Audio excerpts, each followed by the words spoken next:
In this video, I'm going to show you how you can use the RedotPay crypto debit card to spend your cryptocurrency like you would do fiat.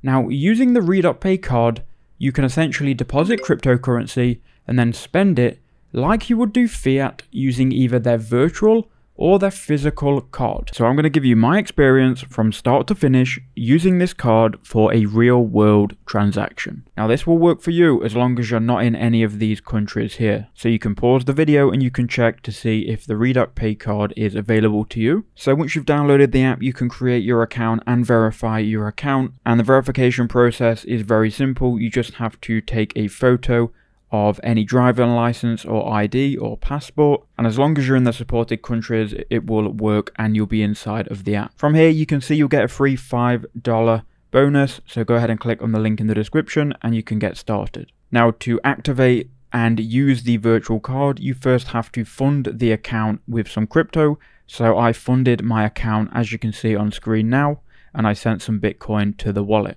Now that crypto arrived in around 5 minutes, and with that crypto in the wallet, I could then apply and pay for my virtual card. So I had to enter in a billing address. Once that had been entered, we could essentially pay and activate my card, which I could then add to Apple Wallet. I could then view my virtual debit card and then I could use it to just spend online. So I ordered a protein shake from a food delivery app, and here is the transaction going through. And you can see the notification pop up on screen. So there was no issues with actually making the transaction. And here is a picture of my protein shake when it arrived. Now, I would definitely recommend this app. Everything works smoothly for me. If you want to go ahead and download it, there'll be a link in the description. You'll get $5 for free upon sign up.